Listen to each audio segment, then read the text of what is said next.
नमस्कार। हम पिछली क्लास में पढ़े हुए थे, इंट्रोडक्शंस पढ़े हुए थे क्या, हेरिडिटी एंड इवोल्यूशन।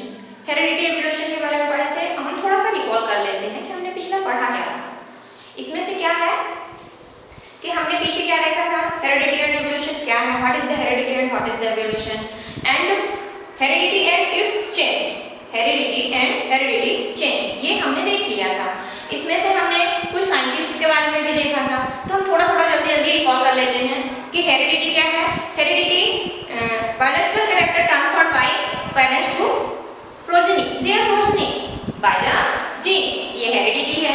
इवोल्यूशन क्या है, evolution is the change, where change, evolution is the change entire body of the organism, internal change है इवोल्यूशन।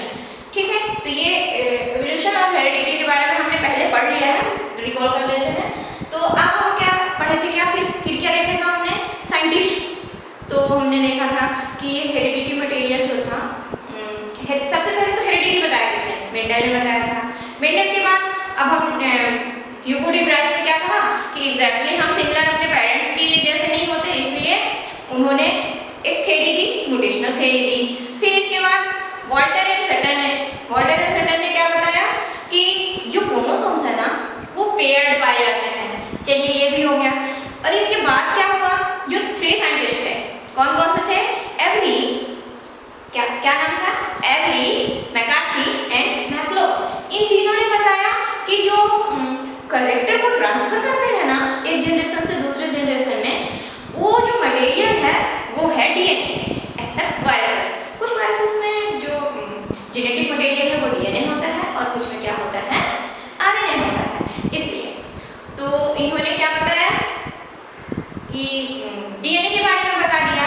अरे जब डीएनए के बारे में पता चल गया तो फिर आगे क्या, एक आए scientist Jacob and Monod. Jacob and Monod ने क्या बता दिया कि जो हमारे बॉडी में प्रोटीन की नेसेसरी होती है, आपको पता है हमको बोलना है, करना है, हमारी बॉडी बिल्डिंग है, जो कुछ भी है, हमको बॉडी के लिए एनर्जी चाहिए उसके, या फिर हमारे बॉडी में जो भी मेंटेनेंस चलता रहता है उसके लिए हमको प्रोटीन का सिंथेसिस करना पड़ता है अपने बॉडी में।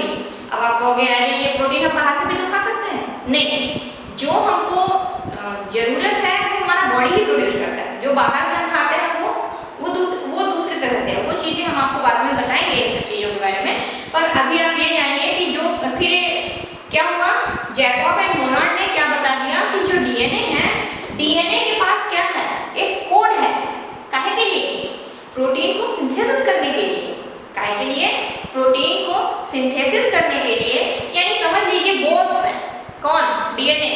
हमारे बॉडी का जो बॉस है वो कौन है, डीएनए है। डीएनए के पास पूरी इंफॉर्मेशन है, क्या, कैरेक्टर कैसे जाएगा, या फिर हमारे बाल कैसे होंगे, या फिर हमारे हाइट कैसी होगी, या फिर सारे इंफॉर्मेशन, प्रोटीन को कैसे सिंथेसिस करना है, ऑर्गन्स बनाने के लिए, या फिर सेल्स को मेंटेनेंस करने के लिए, सारी फंक्शंस के जो कोड है ना वो कहाँ थे, डीएनए में थे। चलिए ये तो जैकब एंड मोनार्ड ने बता दिया कि प्रोटीन सिंथेसिस हो गई, प्रोटीन सिंथेसिस के बारे में भी डिस्कवर हो गई। अब जैसे ही जैकब एंड मोनार्ड ने ये चीज बताई, इस फील्ड में बिल्कुल तहलका मच गया।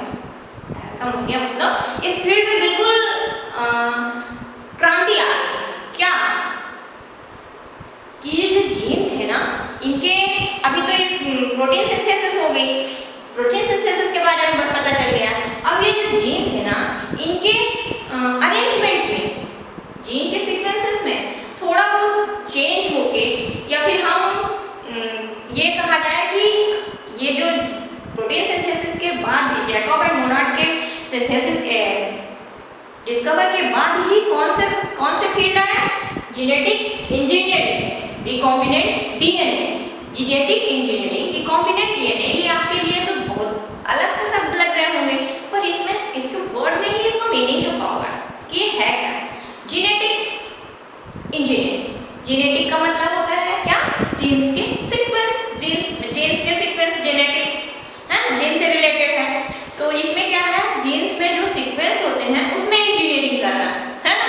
जैसे हम क्या करते हैं, हमारे पास कुछ भी चीज़ होता है उसमें हम इंजीनियरिंग कर देते हैं। हमारे पास यदि कोई अलग सा फिगर है या फिर हमारे पास कोई अलग से कोई मटेरियल है, तो यदि थोड़ी सी टूटी फूटी हो या फिर हमको अलग तरह से बनाना हो तो उसमें हम कहीं नट दूसरी जगह लगा देंगे या फिर कोई उसका शेप चेंज कर देंगे कहीं पे।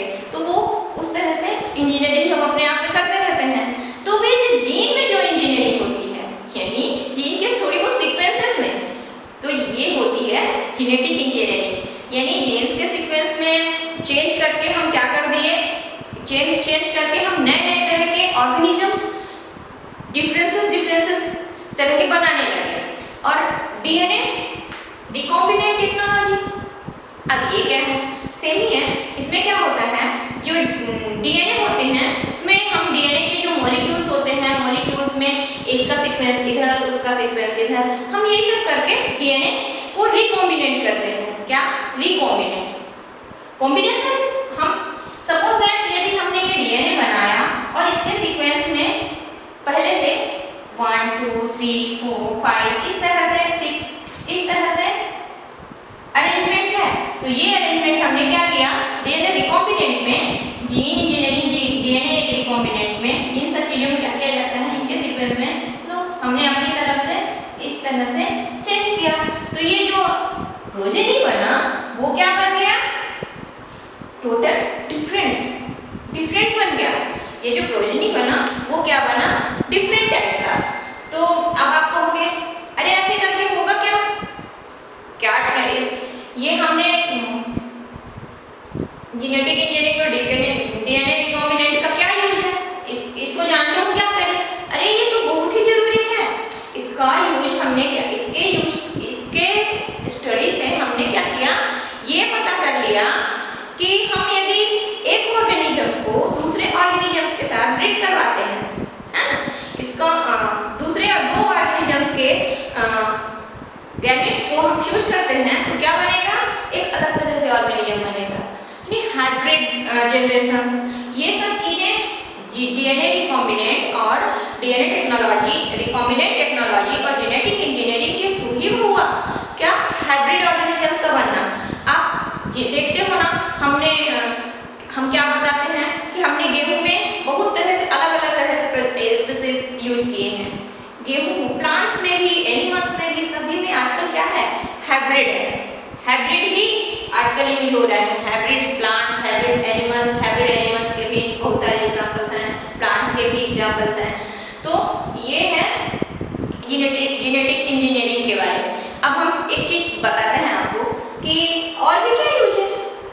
भाई सिर्फ इतना है हाइब्रिड एनिमल्स और प्लांट बनाने में?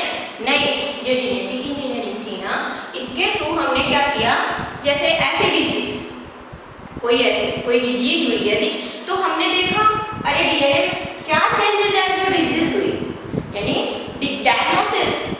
जेनेटिक इंजीनियरिंग का जो यूज हुआ वो काहे के लिए किया हमने, डायग्नोसिस के लिए, आइडेंटिफाई करने के लिए कि कौन सी डिजीज है। और यदि डिजीज के बारे में पता चल गया तो हमने क्या किया, फिर ट्रीटमेंट पे ढूंढा। भाई जब हमने देखा कि इस तरह से डिफरेंसेस आ गए हैं जीन में, पूरे के पूरे साइकिल में पूरे के पूरे जीनों में क्या चेंजेस है जिसके कारण डिजीज हुई है, डायग्नोसिस हुई। डायग्नोसिस के बाद हमने क्या किया, इसका ट्रीटमेंट ढूंढा।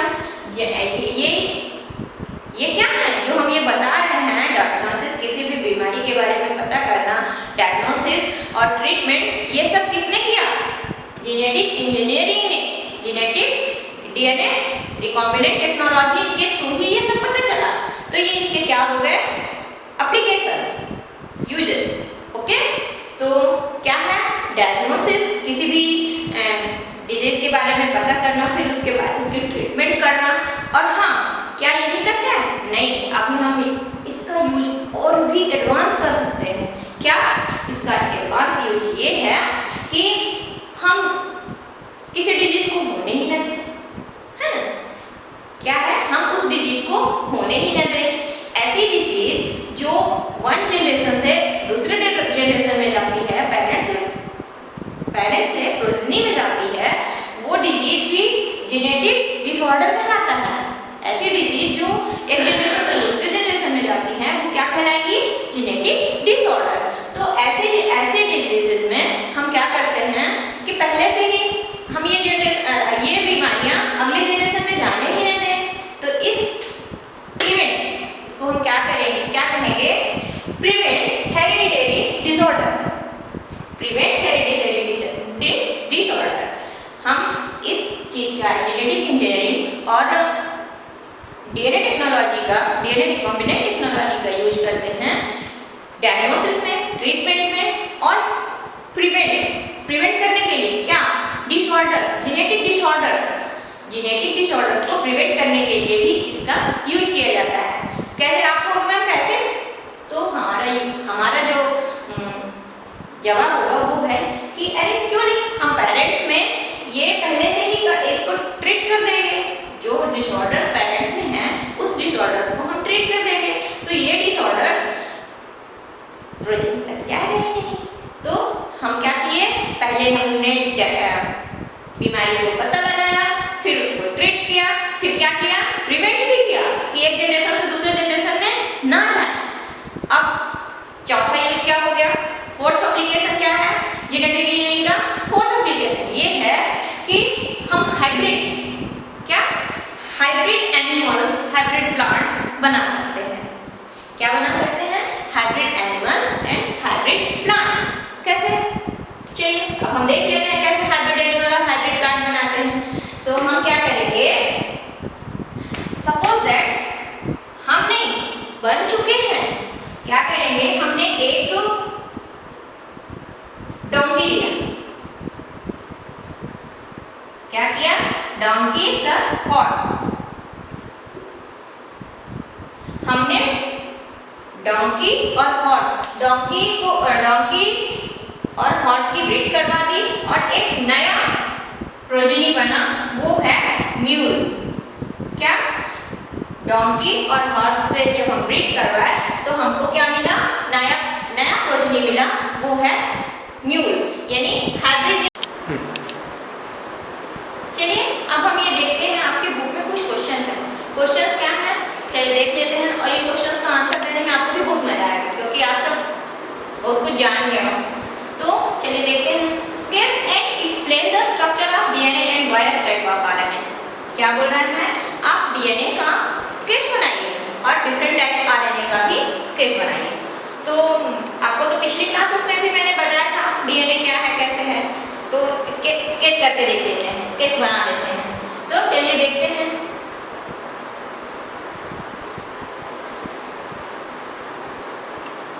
ओके, अब आपको तो मैम आपने तो ये पहले भी बताया है। अरे हाँ बताया है, वाटसन एंड क्रिक अंकल ने क्या दिया था? मॉडल दिया था। वाटसन एंड क्रिक अंकल ने क्या दिया था? मॉडल दिया था, डबल स्ट्रैंडेड डीएनए मॉडल, और इसी को हम स्केच करने वाले हैं। आपको जब कभी भी डीएनए का स्केचिंग करने के लिए आता है, आपको यही करना पड़ता है। तो आपको मैंने कल क्या बताया था? डीएनए के जो कंटेंट है वो क्या क्या है? सबसे पहले N2 बेस, ये आपको पता है ना, आप बोलते जाइए साथ साथ में। N2 बेस, दूसरा है phosphoric acid, then pentose sugar,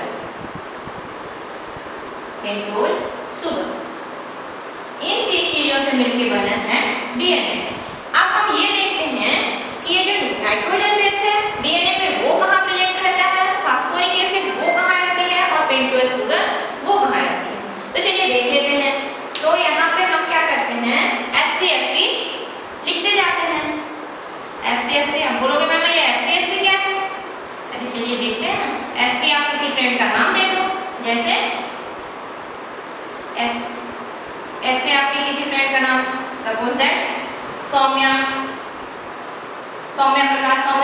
प्रकाश, ये सारे इन सब के नाम आप लिखते जाओ। तो ये जो आपकी हेलिक्स है ना, ये हेलिक्स बनी हुई है किसकी? Phosphoric acid and pentose sugar. P for phosphoric acid, ये पूरे हेलिक्स में है। हाँ वो था, पूरी हेलिक्स किसकी बनी हुई है? फास्फोरिक एसिड एंड शुगर की। इसीलिए हमने लिखा है सौम्या प्रकाश। अब आप ये मत लिख दीजिएगा सौम्या प्रकाश, आपको यही लिखना पड़ेगा phosphoric acid and sugar. Okay, तो ये जो हेलिक्स है इसकी बनी हुई है किसकी? फास्फोरिक एसिड और शुगर की। अब इसमें जो बेसेस बेस। ये जो बेसेस है ना वो हम कहाँ रखते हैं इनको,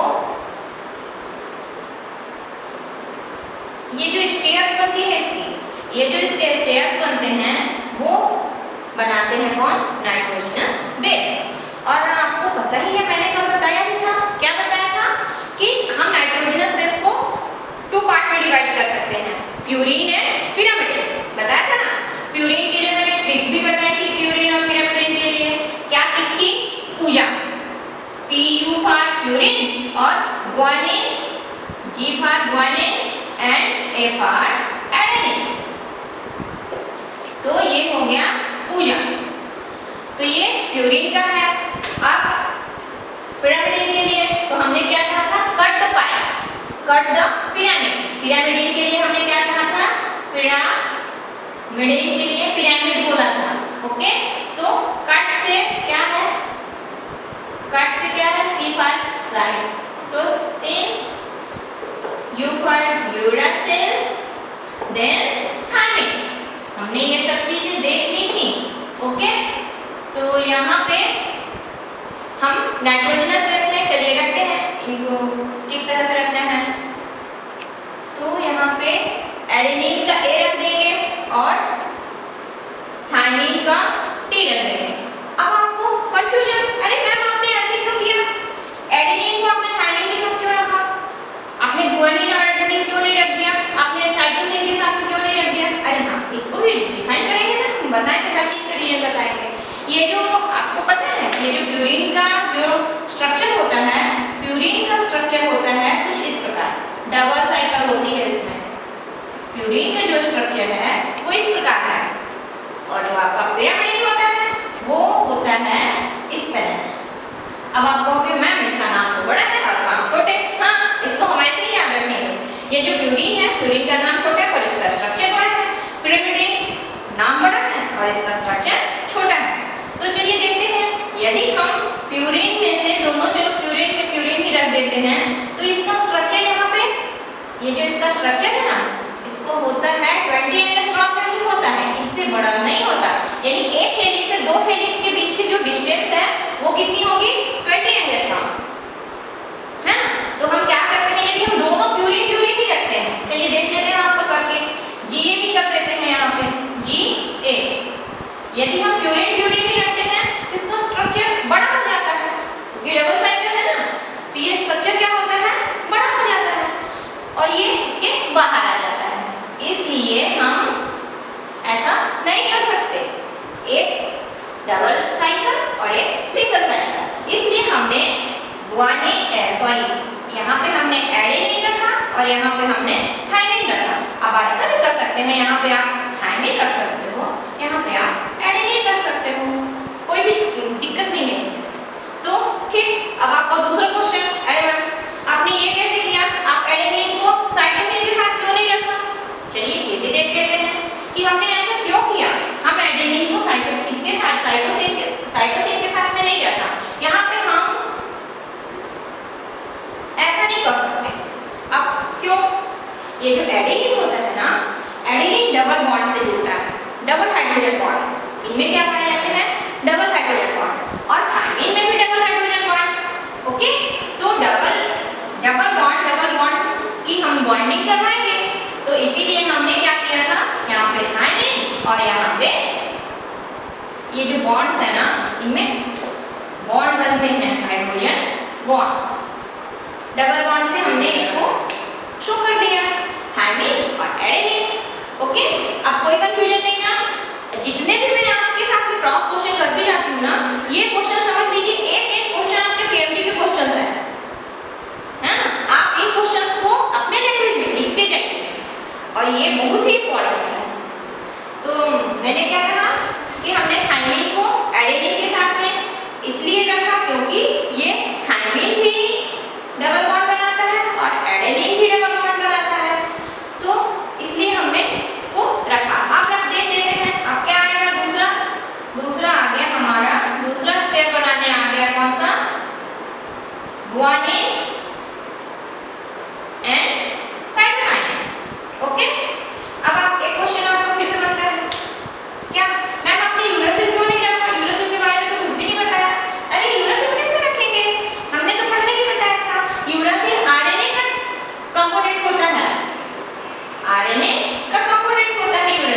यहाँ पे हम इसीलिए डीएनए में 4 ही पाए जाएंगे, guanine, adenine, cytosine, thymine, ATGC ATGC. Okay, हम ऐसे भी याद कर सकते हैं एटीजीसी एटीजीसी। तो जीसी ट्रिपल बॉन्ड से जुड़ेगा क्योंकि गुआनिन ट्रिपल बॉन्ड से जुड़ता है, इसीलिए साइटोसिन भी ट्रिपल बॉन्ड से जुड़ता है, इसलिए हमने इन दोनों को एक साथ रख दिया। ओके, ये सीक्वेंस आपको लर्न रखना है, ये आपको बिल्कुल लर्न होना चाहिए। यदि आप यहाँ पे गुआनिन और साइटोसिन को डबल बॉन्ड से रखेंगे वो गलत है, आपको सही मार्क्स नहीं मिलेंगे। तो ये चीजें आपको अच्छे से पता होनी चाहिए। तो ठीक है, चलिए इस तरह से हमने इसके स्टेयर्स बना दिए और ये स्टेयर्स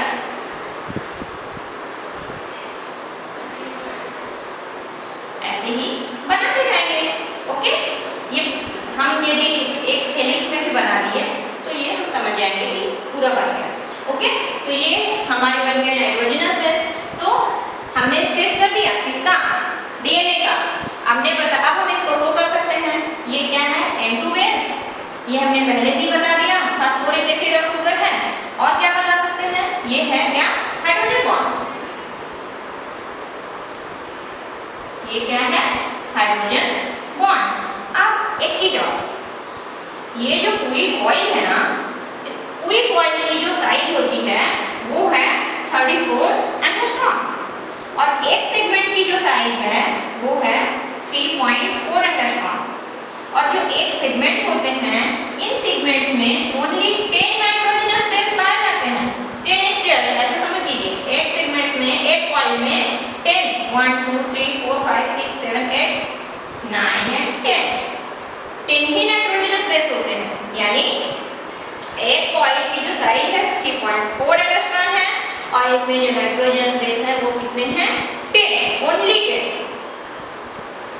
तो ये हो गया क्या, डीएनए का स्केच। आप इसी तरह से पूरी तरह सीक्वेंस में सब कुछ अरेंजमेंट करके अपनी बुक में बनाइए और इसको लिखिए। और जितने भी क्रॉस क्वेश्चंस बन रहे हैं उन सब क्वेश्चंस को भी ऐड करते जाइए। ओके, तो ये हो गया इसके डीएनए के बारे में। अब हम देखेंगे आरएनए के बारे में। ओके, हमने डीएनए का फुल फॉर्म तो देखा था ना, क्या था, डीऑक्सीराइबोन्यूक्लिक एसिड। अब हम आरएनए का फुल फॉर्म भी देख सकते हैं, क्या है, राइबोज न्यूक्लिक एसिड। ये जो आरएनए है ना, अब आप कहोगे मैम क्या आरएनए न्यूक्लियस में पाया जाता है या साइटोप्लाज्म में? तो चलिए हम आपको बताते हैं कि ये आरएनए है कहाँ पे, इसका पोजीशन क्या है। Okay,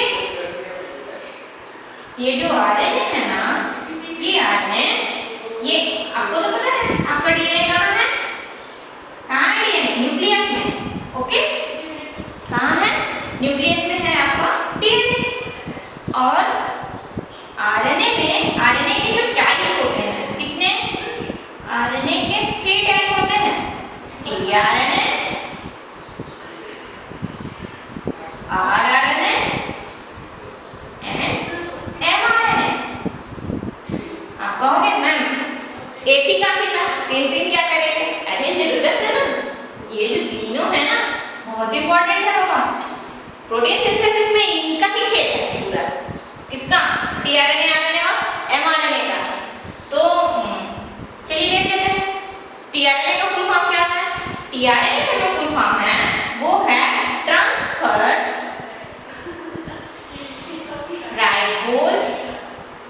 ribonucleic acid.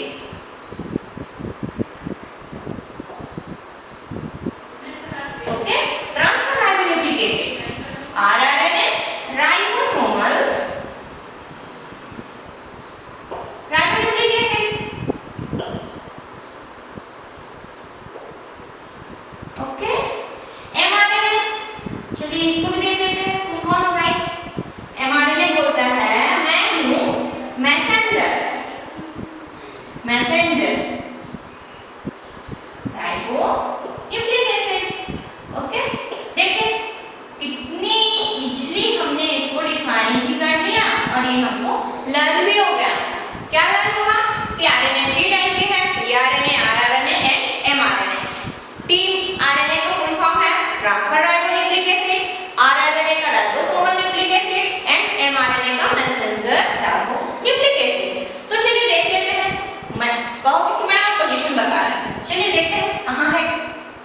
पोजीशन है। तो ये जो आपका डीएनए है ना, डीएनए मैंने बताया था कि डबल स्ट्रैंडेड है, बताया था कि नहीं बताया था? बताया था मैम आपने।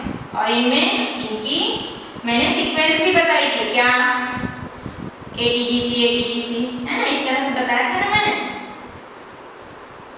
तो इनकी सीक्वेंस भी दोनों में इस तरह से सीक्वेंस रहेगा, ए के सामने आएगा टी, जी के सामने आएगा सी। अब जो एमआरएनए है ना, ये डीएनए के डबल पॉइंट में से ही फॉर्म होता है। यानी एमआरएनए कहाँ पाया जाता है? न्यूक्लियस में। एमआरएनए इस तरह से thread like structure single strand form होता है किससे? डीएनए से। तो एमआरएनए प्रेजेंट होता है न्यूक्लियस में, और आरआरएनए और एमआरएनए ये क्या है? सॉरी, एमआरएनए नहीं, आरआरएनए एंड टीआरएनए ये प्रेजेंट होते हैं आपके साइटोप्लाज्म में।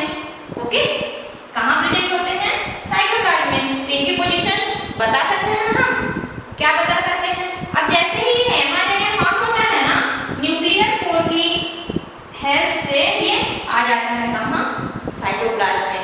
और साइटोप्लाज्म में आके प्रोटीन सिंथेसिस स्टार्ट। ठीक है, तो ये जो डीएनए से एमआरएनए बनने की प्रोसेस है, इसको हम आगे देखेंगे, बहुत इंपॉर्टेंट प्रोसेस है। इसको हम ट्रांसलेशन बोलते हैं। और एमआरएनए से प्रोटीन बनने की जो प्रोसेस होती है उसको हम बोलते हैं क्या?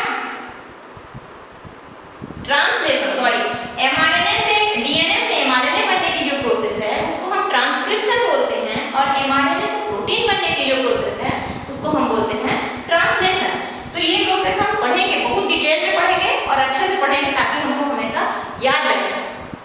और हाँ, तो हमने इसकी पोजीशन जान ली कि एमआरएनए न्यूक्लियस में है और टीआरएनए आरआरएनए साइटोप्लाज्म में। तो चलिए एक चीज और जानते हैं, क्या जानेंगे कि क्या ये जो एमआरएनए है वो हमेशा रहता है? नहीं। आप एक चीज ध्यान दीजिए, आप क्या करते हो? मैसेंजर है, क्या कोई भी मैसेज लेके आने वाला आपके घर में हमेशा रहता है क्या? नहीं ना। तो मैसेज लेके आया, आपने मैसेज पढ़ा और मैसेज देने वाला क्या हुआ? चला गया। तो ये जो मैसेंजर है ना, एमआरएनए है ना, वो टेम्परेरी होता है।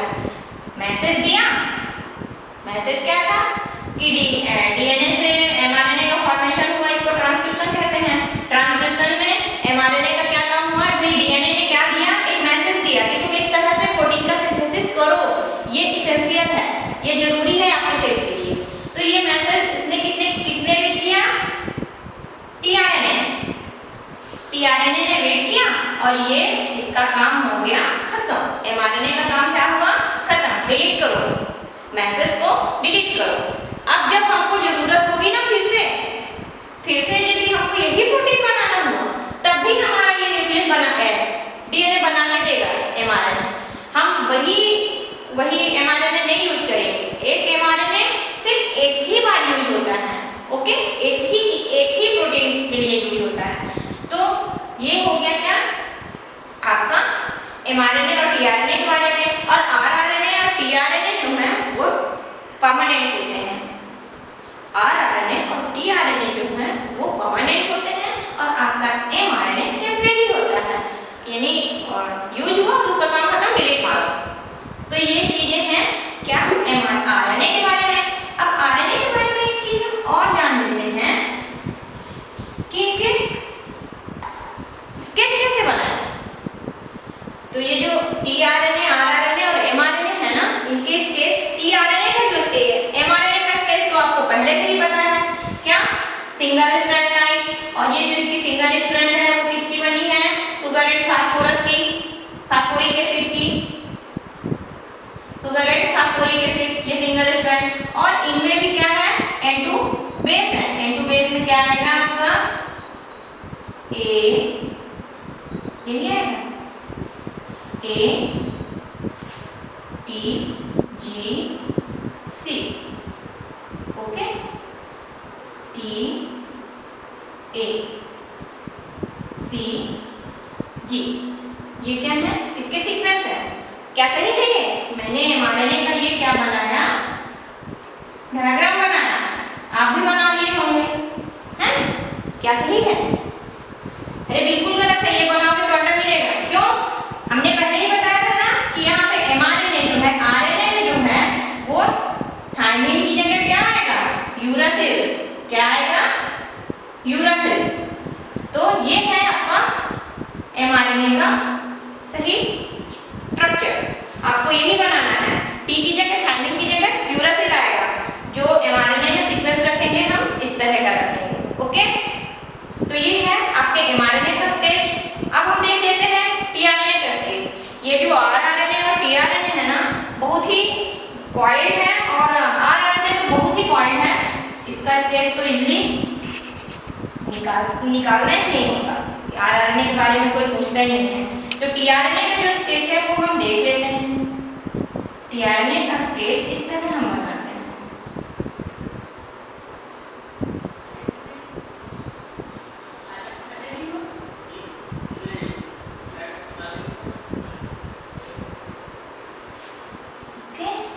ये जो स्ट्रैंड है 3'5", ये हम इस तरह बताएंगे 3'5" का भी। ये जो tRNA है ना, सभी में DNA में, mRNA में, tRNA में, सब में 3'5" होते हैं।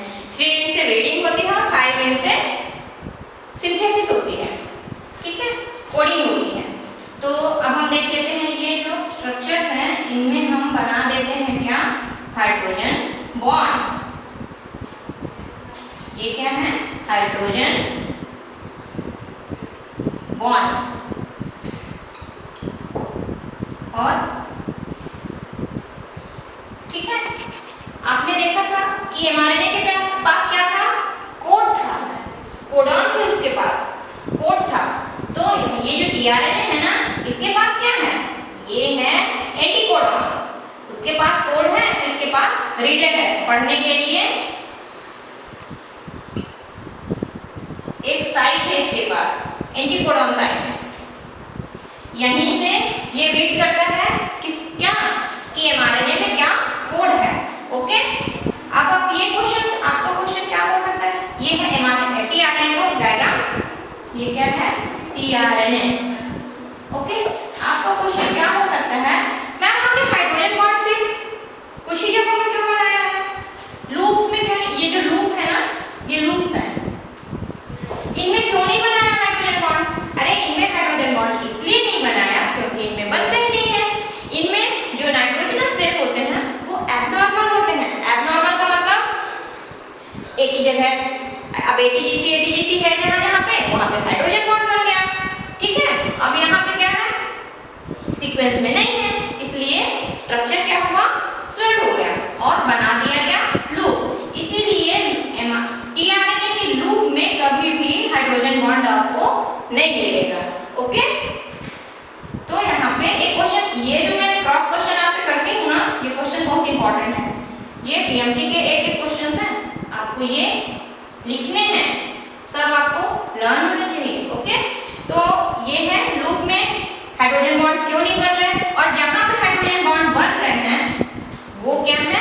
वहाँ पे सीक्वेंस में है ना, नॉर्मल नाइट्रोजनस बेसेस है। वैसे तो आपका जो RNA है ना, वो सिंगल स्ट्रैंड है, सिंगल स्ट्रैंड है, और सिंगल स्ट्रैंड ही ये कहीं कहीं पे फोल्ड होके क्या बना लेता है? डबल स्ट्रैंड बना लिया। जैसे मान लीजिए इस तरह से है ये RNA आपका, कहीं पे फोल्ड इस तरह हो गया तो यहाँ पे हाइड्रोजन बॉन्ड बन गया, और यहाँ पे नॉर्मल, जहाँ पे नॉर्मल नाइट्रोजनस बेस है वहाँ पे हाइड्रोजन बॉन्ड बन गया, और जहाँ पे नॉर्मल नहीं है वहाँ पे लूप बन गया। तो इसी तरह से आपका RNA के बारे में हमने बताया क्या? tRNA का ये डायग्राम है और आप इसको नोट करिए। ओके, अब rRNA, ये जो rRNA है ना, हाईली कॉइल्ड है। कैसे है? हाईली कॉइल्ड है। ये जो